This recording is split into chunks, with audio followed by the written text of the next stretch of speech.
অসমাপ্ত ভালোবাসা গল্প পার্ট ১৯। আর যারা এখনো আমার এই চ্যানেল সাবস্ক্রাইব করেন নাই তারা অবশ্যই সাবস্ক্রাইব করে দিবেন।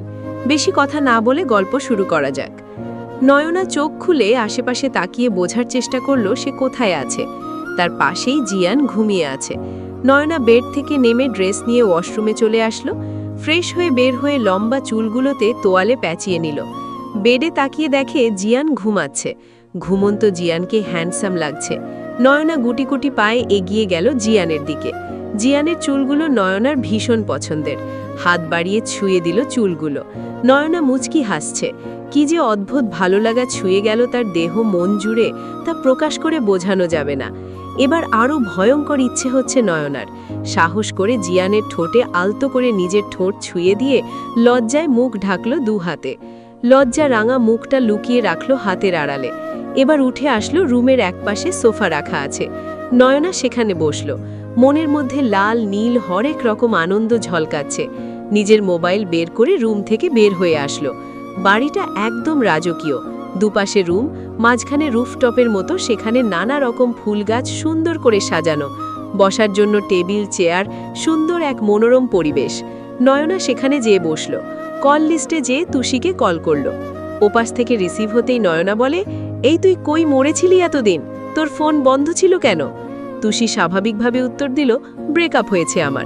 নয়না হেসে বলে, এটা নিয়ে ১২৫তম ব্রেকআপ। একজনের সাথে এতবার ব্রেকআপ করতে তোর লজ্জা লাগে না ভুসি? নন্টু, এবার সিরিয়াস ব্রেকআপ করেছি। শোন, কাল রেজাল্ট দিবে, ভয় হচ্ছে ভুসি। আগে রেজাল্ট বাবা মা দেখতো, এখন শ্বশুর শাশুড়ি জামাই সবাই দেখবে। নাটক কম করো প্রিয়, তুমি এমনিও গোল্ডেন পাবা। ডাব্বা মারবো আমি, বেশি করে ডাব্বা মার। এরপর বিয়ে করবি রিকশাওয়ালা মামাকে। তারপর তোর জামাই গান গাইবে, ও সকিনা যাচ্ছ কিনা ভুইলা আমারে, আমি এখন রিকশা চালাই ঢাকা শহরে। নন্টু চুপ কর, আজকে আমার মন ভালো নেই। আমার বাসায় চলে আয়, মন ভালো হয়ে যাবে। তোর শ্বশুরবাড়ির লোকেরা কিছু মনে করবে না?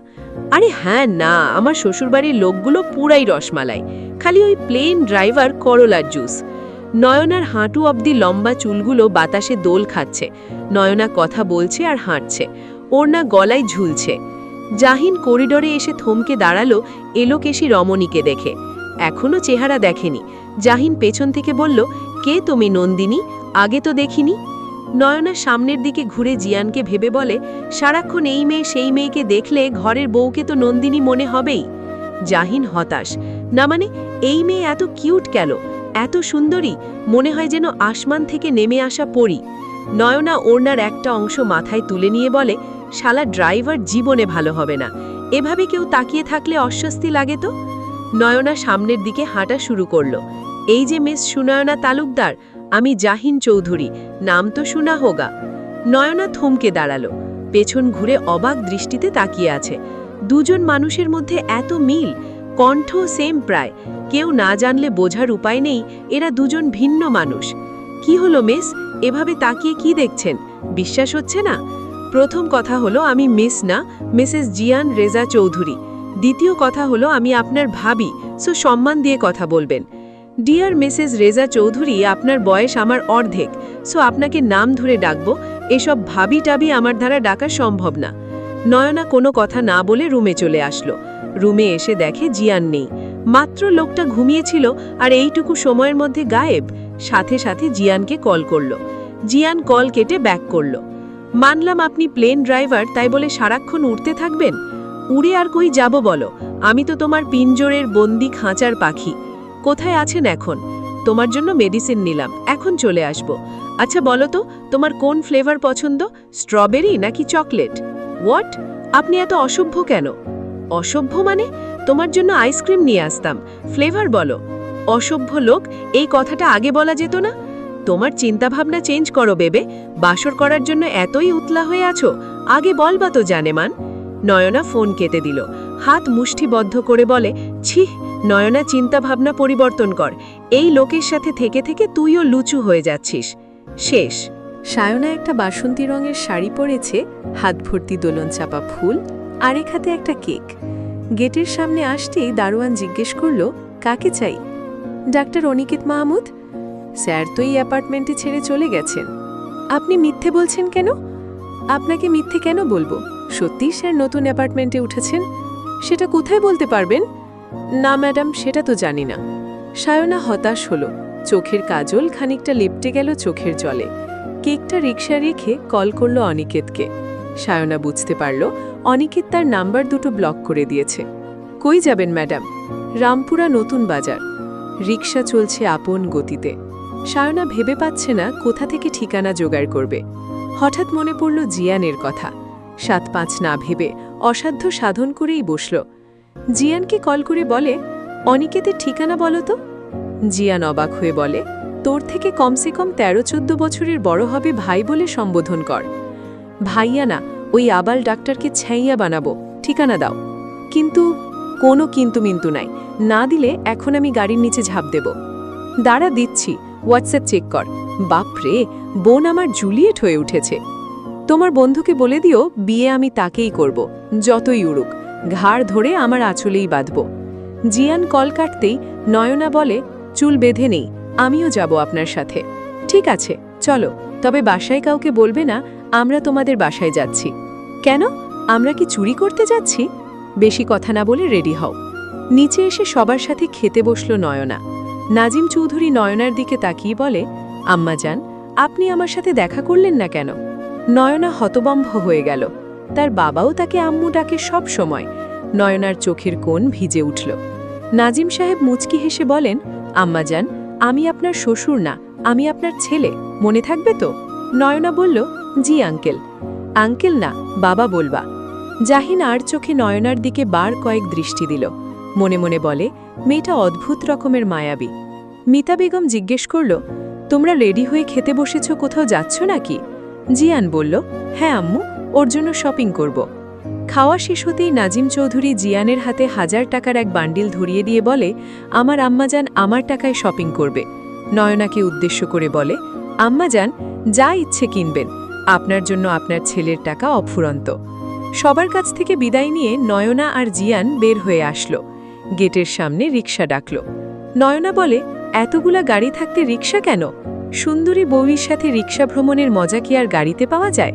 বউ পাশাপাশি ঘেঁষে বসবে, রিকশার ঝাঁকিতে আমার বাহু চেপে ধরবে, এই ফিলিংস কি গাড়িতে পাওয়া যাবে বাটার মাশরুম? রিকশায় উঠে বসল দুজন। হুটতোলা রিকশায় দুজন গা ঘেঁষে বসে আছে। নয়নার মনে হচ্ছে এটা কোনো সিনেমা। তার পাশে বসে থাকা হ্যান্ডসাম ছেলেটা হিরোর থেকে কোনো অংশে কম না। রয়্যাল ব্লু রঙের শার্ট, ফর্মাল প্যান্ট, শার্টের হাতা ভাঁজ করা রাখা, চুলগুলো স্পাইক করা, হাতে ব্র্যান্ডের ঘড়ি। উফ, কি মারাত্মক সুদর্শন এক যুবক তার পাশে বসে আছে। জিয়ান নয়নার হাত নিজের হাতের মধ্যে আবদ্ধ করে বলে, তুই হাতে রাখলে হাত, পাড়ি দিব আমি সুদীর্ঘ পথ, তুই পাশে থাকলে রাঙিয়ে দেব গধূলির বিকেল। নয়নার ভালো লাগছে মুহূর্তটা, সবকিছু যেন স্বপ্নের মতো লাগছে। বউ, তুমি কিছু বলছো না কেন? আপনি আমাকে ভালোবাসেন? জিয়ান নয়নার এমন প্রশ্নে থমকে গেল। সব প্রশ্নের উত্তর হয় না, কিছু প্রশ্নের উত্তর অনুভব করে নিতে হয় প্রিয়তমা অর্ধাঙ্গিনী। তালুকদার বাড়ির পরিবেশ থমথমে। মিজান তালুকদার, মাহবুব তালুকদার, লতা বেগম, নীলাঞ্জনা সবাই একত্রে ড্রয়িং রুমে বসে আছে। নয়না বাসায় ঢুকেই বাবা বলে মাহবুব তালুকদারকে জড়িয়ে ধরল। জিয়ান সবাইকে সালাম করে বসল একটা সিঙ্গল সোফায়। নীলাঞ্জনা জিয়ানের দিকে তাকিয়ে আছে। এত হ্যান্ডসাম, এত রিচ একটা ছেলেকে সে হাতছাড়া করল, আফসোস করছে মনে মনে। বাবা, এখানে কি হচ্ছে? নয়নার প্রশ্নের উত্তরে মিতা বেগম বললেন, তোমার মেয়ের কুকীর্তির বিচার সভা। নয়না ভ্রু কুচকে বলে, জীবনে নিজের মেয়ের কুকীর্তির বিচার করলেন না, আর আসছেন পরের ছেলের বিচার করতে? বাহ, সো নাইস। জিয়ান নয়নাকে উদ্দেশ্য করে বলল, সুনয়না, একদম চুপ করে থাক। আঙ্কেল, এবার বলুন, আমাকে কেন ডেকেছেন? মাহবুব তালুকদার নরম স্বরে বলল, দেখো বাবা, এভাবে তোমাকে নিয়ে বসা আমাদের উচিত না, কিন্তু তোমার বিরুদ্ধে এত বড় অ্যালিগেশন আনার পরে আর উপায় পেলাম না। আঙ্কেল, আপনি যা বলতে চাইছেন নির্দ্বিধায় নিজের ছেলে ভেবে বলে ফেলুন। তুমি পরশু রাতে নীলাঞ্জনার সাথে ছিলে, নীলাঞ্জনাকে বাসায় পৌঁছে দিয়ে গেছ? নয়না বলল, এসব কি বলছো বাবা, পরশু রাতে তো আমরা বিচে ছিলাম। মিতা বেগম ফুঁসে উঠে বলে, এইটুকু মেয়ে কি পাকা পাকা কথা? তুই চুপ কর একদম। আঙ্কেল, দেখুন, আমি এমন একজন মানুষ যে একবার কিছু ছেড়ে দিলে দ্বিতীয়বার তার দিকে দৃষ্টিও দেই না। থুথু ফেলে যেমন দ্বিতীয়বার ফেরত নেয় না, আমিও কিছু মানুষকে থুথুর মতো ফেলে দিই চিরজীবনের জন্য। নীলাঞ্জনা বলল, তুমি মিথ্যে কেন বলছো রেজা? তুমি এখনো আমাকে চাও সেটা বলো, তাহলেই সমস্যা শেষ। জিয়ান নিজের হাত মুষ্টিবদ্ধ করে রাগ নিয়ন্ত্রণ করছে। জিয়ানের চোয়াল শক্ত হয়ে গেছে, কপালের রগ ফুলে উঠেছে, চোখ লাল হয়ে গেছে। নয়না জিয়ানের দিকে তাকিয়ে নীলাঞ্জনাকে উদ্দেশ্য করে বলল, তুমি যদি সম্পর্কে আমার বড় বোন না হতে তাহলে এতক্ষণে তোমার গালে 2-4টি থাপ্পড়ের দাগ থাকত। তোমার নিজের চরিত্রে সমস্যা, তাই অন্য কেউ তেমন মনে করে। ফর ইয়োর কাইন্ড ইনফরমেশন, যেটা তুমিও জানো তবুও বলছি, যে তোমার মতো মেয়েকে কোলে তুলে বাসা পর্যন্ত পৌঁছে দিয়েছে সে হলো আমার দেওর জাহিন চৌধুরী। সো এসব আশারে গল্প বলে লাভ নেই। আমার হাজবেন্ড তোমার মতো মেয়েদের দিকে ফিরেও তাকায় না। নয়না, বড্ড বেশি বলছিস তুই, আমার আর রেজার মাঝখানে আসবি না। নয়না জিয়ানের হাত ধরে বলে, উঠুন। জিয়ান সেভাবেই বসে আছে। নয়না চিৎকার করে বলে, উঠতে বলেছি তো।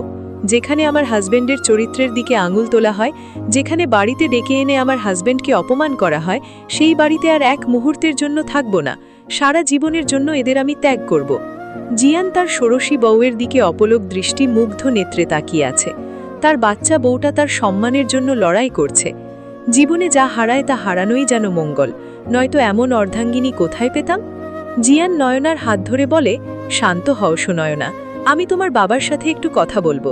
কিচ্ছু বলতে হবে না, আমার বাবার কাছে তার ভাইয়ের মেয়েই সব, থাকুক সে তাদের নিয়ে।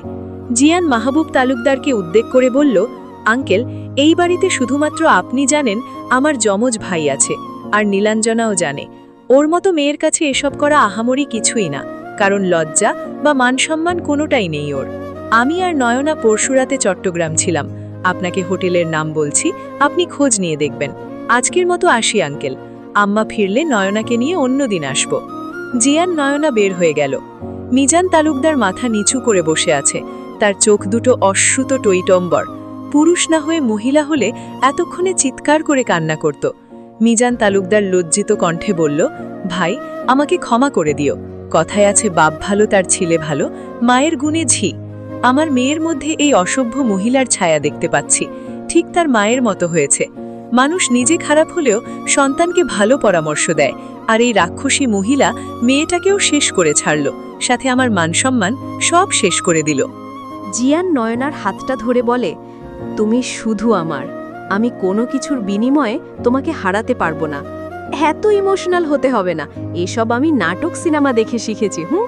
আরে হো, নায়িকা সুনায়না চৌধুরী, অটোগ্রাফ প্লিজ। সুনায়না চৌধুরী যাকে তাকে অটোগ্রাফ দেয় না। ম্যাডাম, আপনি অটোগ্রাফ না দিলে আমার ভবিষ্যতে বাচ্চারা বলবে, ছি, বাবা সামান্য একটা অটোগ্রাফও নিতে পারোনি। তেল মারা বন্ধ করুন। কেক, একটা ফুলের বুকে, আর কি পছন্দ করে অনিকেত ভাইয়া? ও তোমার কোন জন্মের ভাই?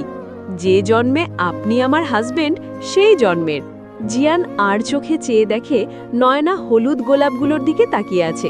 জিয়ান দোকানিকে বলল, মামা, এখানে কয় পিস ইয়েলো গোলাপ আছে? 700 বা 600 হবে। আপনার কতগুলো লাগবে স্যার? সবগুলো দিয়ে দিন মামা। নয়না একটা গাজরা নিয়ে হাতে বাঁধতে চেষ্টা করছিল, কিন্তু সে ব্যর্থ হচ্ছে বাঁধতে। জিয়ান নয়নার হাত ধরে গাজরাটা বেঁধে দিল। নয়নার হাত ধরে রেখে বলে, বেলি ফুল কি জানে তার সৌন্দর্য বর্ধন করছে কারো প্রিয়তমা? সে কি জানে তার শুভ্রতাকে হার মানাচ্ছে কারো মুচকি হাসি?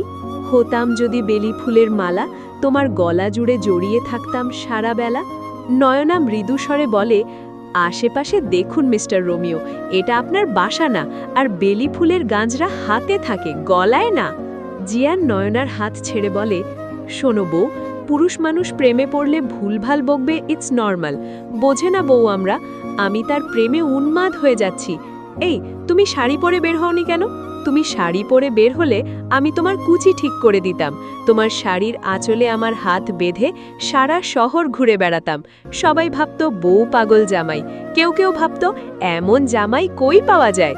দোকানদার ফুল বেঁধে দিয়ে বলে, সাহেব কি নতুন বিয়ে করছেন? আপনাকে আর ম্যাডামকে দারুণ মানিয়েছে, মনে হচ্ছে মানিক জোড়া, সব সময় ভালা থাহেন। আগের দিনে এমনই বিয়া হইতো, জামাইয়ের থন বউয়ের বয়সের পার্থক্য কম থাকতো। জিয়ান হেসে বলে, হ্যাঁ মামা, নতুন বিয়ে হয়েছে, তবে বউ আমার বোঝে কম, চিল্লাই বেশি। বাচ্চা মানুষ তো, তবে আক্কেল মেলা ভালা আছে। বউ জ্বালাইবই, আপনাগো চাচি আমারে কি কম জ্বালায়, তবুও হ্যার ভালোবাসা অসীম আমি জানি। আমি না খাইলে খাইতো না। যত রাইতে দোকান বন্ধ করি যাই দেখমু আমার লাইগে বসে আছে, বুড়ির লগে দুইটা কথা কইলেই পরান্ডা ঠান্ডা হয়ে যায়। জিয়ান টাকার পরিমাণ বাড়িয়ে দিয়ে বলে, বাকি টাকা দিয়ে চাচিরে একটা শাড়ি কিনা দিয়েন, দোয়া কইরেন আমাদের জন্য। নয়না জিয়ানের দিকে ভ্রু কুচকে তাকিয়ে আছে জিঙ্গেসু দৃষ্টিতে। এই যে এভাবে তাকালে কিন্তু ভরা রাস্তায় চুমোটুমো খেয়ে বসবো। রিকশায় আমি বসবো নাকি ফুল বসবে? তুমি তো নিজেই একটা জ্যান্ত ফুল, ফুলের মাঝে জ্যান্ত ফুলকে দারুণ লাগবে। এতগুলা ফুল কেন কিনেছেন? ভাবছি এসব নিয়ে সোজা বাসায় যাব, বাসরটা সেরেই ফেলবো আজ। তাজা গোলাপের সুবাস সাথে সদ্য ফোটা জীবন্ত ফুলের নেশায় বুধ হব, মাতাল হব তার ভালোবাসায়। আজে বাজে কথা বন্ধ করেন, আমরা কিন্তু অনিকেত ভাইয়ার বার্থডেতে যাচ্ছি। দিবা স্বপ্ন দেখা বন্ধ করেন, ভুলে যাবেন না ফুলে কিন্তু কাঁটাও থাকে। ফুলের কোমল স্পর্শ আর মাতাল করা ঘ্রাণ সহ্য করার জন্য কাঁটার আঘাত সহ্য করা কোনো ব্যাপার না। জান, চুপ করুন, সময় যাচ্ছে না হচ্ছে। সবকিছু কিনে নিয়ে অনিকেতের বাসার উদ্দেশ্যে রওনা দিল দুজনে। কলিং বেলের আওয়াজে বিরক্ত হয়ে অনিকেত দরজা খুলল। সামনে থাকা রমণীকে দেখে চশমা ঠিক করে বলে, আপনি এখানেও? জলে, স্থলে, জঙ্গলে, যেখানে থাকবেন আমাকে পাবেন। কেন এসেছেন? আহাগো, শখের নাগরের ভাব দেখলে বাঁচি না। আজকে আমার একমাত্র শখের ব্যাটার বার্থডে। আসবো না? তোমার জন্য পুরো ঢাকার শহর ঘুরে দোলন চাপা ফুল নিয়ে আসলাম। কই জড়িয়ে ধরে দু চারটে চুমু খাবা, তা না আমার জেরা করছো? সরো সাইডে, চাপো। দেখুন মিস সাইনা, এসব একদম ঠিক হচ্ছে না। সাইনা সোফায় বসে চারপাশ ভালোভাবে লক্ষ্য করে বলে, আরে বাহ, বিয়ের পর তো আরামে থাকতে পারবো, আমি, তুমি আর আমাদের ভালোবাসার সংসার। শোনো, শোনাও, আমি তো তোমাকেই শুনতে চাই। কি করছো এমন? আমি তো করব না, যা করার তুমি করবে। মেয়েরা কিছু করে নাকি লজ্জা লাগে না বুঝি? তোমার বাসার কিচেন কোন দিকে? কিচেনে কি? আজ 1.5 ঘন্টা ব্যয় করে তোমার জন্য রান্না শিখেছি, বিফ তেহারি রান্না করব। আমার বাসায় কিচেন নেই, আমি বাহির থেকে খাবার অর্ডার করি। ওভেন আছে?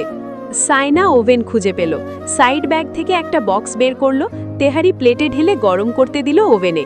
শাড়ির আঁচল কোমরে গুজে রাখা, পিঠ জুড়ে খোলা চুলগুলো বারংবার দোল খাচ্ছে। অনিকেত অপলক দৃষ্টিতে তাকিয়ে আছে, মনে হচ্ছে নববিবাহিতা কোনো রমণী। তার এতদিনের স্বপ্ন যেন বাস্তবে এসে ধরা দিয়েছে। সাইনা তেহারির প্লেট নিয়ে এসে বলে, লুকিয়ে দেখতে মজা তাই না? আমি আপনাকে দেখছিলাম না, আমি তো দেখছিলাম আমার ওভেন। আমি কখন বললাম তুমি আমাকে দেখছো? রান্নাঘরে কে? আমি তো গুঁড়ো দুধ খাইনি। এমন হয়ে গেল না ব্যাপারটা? চাইছোটা কি? তোমার বউ হতে চাইছি। আবার কলিং বেল বেজে উঠল। অনিকেত দরজা খুলে দিল। দরজা খুলে দেখে জিয়ান আর নয়না। অনিকেত হতবুদ্ধি হয়ে যায়। এখন সে কি করবে? তুই এসেছিস ভাবিকে নিয়ে? হ্যাঁ এসেছি। এখন কি বাইরে দাঁড়িয়ে থাকবো নাকি ভেতরে আসতে দিবি? আয়। অনিকেত সরে যেতেই দেখে নাহিদও এসেছে সাথে। রুমে ঢুটেই সবাই একত্রে বলে উঠল, হ্যাপি বার্থডে ডক্টর সাহেব। অনিকেতের চক্ষু টলমল করছে। এই মানুষ দুটো সেই কলেজ লাইফ থেকে তাকে কখনো ফিল করতে দেয়নি সে অনাথ। সব সময় ওগলে রেখেছে নিজের ভাইয়ের মতো। অনিকেত নিজেকে সামলে বলে, নাহিদদা, ভাবি কই? ভাবি এখন তোদের চাচ্চু বানানোর কাজে ব্যস্ত। নয়না সাইডে যেয়ে দাঁড়ালো। অনিকেত যে বলে, ভাবি, আজকে তো আপনি আমাদের চিফ গেস্ট, প্লিজ আপনার আসন গ্রহণ করুন। সাইনা কিচেন থেকে চানাচুর, বিস্কুট, ফল ট্রেতে করে সাজিয়ে নিয়ে এসে বলে, ডিয়ার দেবরগণ, আপনাদের ভাবির তরফ থেকে সামান্য খাতির যত্ন গ্রহণ করুন। জিয়ান হেসে বলে, বাহ, আমার আলাভোলা বন্ধুটাকে ফাঁসাচ্ছিস? নাহিদ ভ্রু কুচকে বলে, এটা তোর বোন না? জিয়ান হেসে বলে, আগে বোন ছিল, এখন ভাবি হয়ে গেছে। ওরা দুজন হেসে উঠল। অনিকেত চোখের চশমা ঠিক করে বলে, আপনি এখানে এসেছেন কেন? বললাম না আসতে না? নাহিদ বলল, চুপ কর শালা, ফ্রিতে বউ পাচ্ছিস, চুপচাপ গ্রহণ করে নে। এরকম বউ এত সহজে পাওয়া যায় না। সবাই মিলে খাবার খেতে খেতে আড্ডা দিল। এরপর কেক দুটো কাটা হলো, কেক নিয়ে মজা হলো। অনিকেত বলল, সব ঠিক থাকলে লাবিবও এখানে থাকতো আজ, কেন যে নিজেকে ধ্বংস করলো ও? জিয়ান বলল, আমি কখনো ভাবিনি আমার সাথে লাবিব গাদ্দারি করবে। তোরা আমার কাছে কিভাবে আড়াল করলি এত বড় কথাটা? তবে ওরে তো আমার ট্রিট দেওয়া উচিত। ওর জন্য এত সুইট কিউট একটা বউ পেলাম। নয়না লজ্জায় নিজের দিকে তাকিয়ে নখ খুঁটছে, মনে মনে বলে, এই লোকটার কোনো লজ্জা টজ্জা নেই, অশ্বভী লোক একটা। নাহিদ বলল, লাবিব তো জেলে নারী নির্যাতন মামলা খেয়েছে। তবে যাই বলিস, নীলাঞ্জনা মেয়েটারও দোষ ছিল।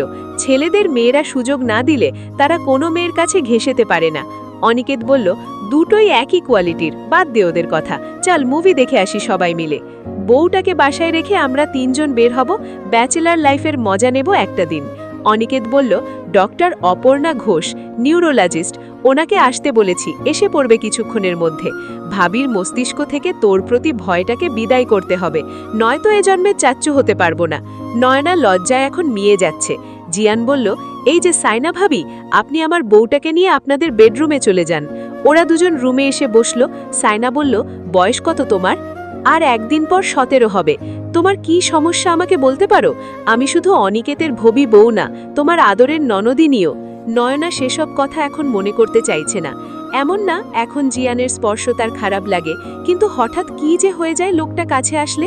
সাইনা নয়নার কাঁধে হাত রেখে বলে, ইতস্তত না হয়ে বলো ফেলো, সমস্যা না বললে সমাধান পাবে কই? নয়না বেডশিট খামচে ধরে বলা শুরু করলো, চোখ বন্ধ করে সবটা বলে ফেলল গল গল করে। কপালে জমা হয়েছে বিন্দু বিন্দু ঘাম। সায়না নয়নাকে বলল, স্বাভাবিক হও নয়না, আমি জানি হুট করে তোমার সাথে যেটা হয়েছে সেটা তুমি কেন কোনো মেয়েই মেনে নিতে পারবে না, কিন্তু এখন তো তোমাকে সামনে আগাতে হবে। ওই রাতটাকে ভুলে যে। জিয়ান খুব ভালো ছেলে, কিন্তু রাগ কন্ট্রোল করতে পারেনি হয়তো। আমি জানি কাজটা অন্যায় করেছে। আচ্ছা, ওই রাতে সবটা হয়েছে তোমাদের মধ্যে? নয়না এসব বুঝে, তবুও একরাশ লজ্জা এসে ঘিরে ধরেছে তাকে। এমন সময় ডক্টর অপর্ণা ঘোষ আসলো, নয়নার সাথে একান্তে কথা বলল, কিছু পরামর্শ দিল, সাথে 3টে মেডিসিন দিল। জাহিন ফাঁকা রুমে একটা চেয়ারের উপর পা তুলে বসে আছে, চোখ বন্ধ করে। তার কানে ভেসে আসছে তার বাবার কথাগুলো, তোকে দিয়ে কিচ্ছু হবে না, তুই কোনো কাজের যোগ্য না, অপদার্থ একটা। জাহিন কপালে আঙুল ঘষছে। এমন সময় ফোনটা সশব্দে বেজে উঠল। বিরক্ত নিয়ে চোখ খুলে দেখে অন্তরের কল। রিসিভ করে বলে, কি রে শালা, ডিস্টার্ব করার আর সময় পেলি না? অন্তর কাতর কণ্ঠে বলে, ঋতু সুইসাইড করেছে, প্লিজ স্কয়ার হসপিটালে চলে আয় দ্রুত। জাহিন সাথে সাথে উঠে দাঁড়ালো, রুমটা লক করে ছুটে বের হলো। মেহরুন হাত ধরে বলে, এভাবে কোথায় যাচ্ছ? জাহিন এক ঝটকায় হাত সরিয়ে বলে, জাহান্নামে যাচ্ছি, তুই যাবি? তাহলে আয়। জাহিন ততক্ষণে গেট ক্রস করেছে। মেহরুন কান্নার নাটক করে মিতা বেগমকে বলল, তোমার ছেলে আমাকে অসম্মান করেছে, এ বাড়িতে আমি আর থাকব না। গল্পটা কেমন লাগলো অবশ্যই জানাবেন। ধন্যবাদ।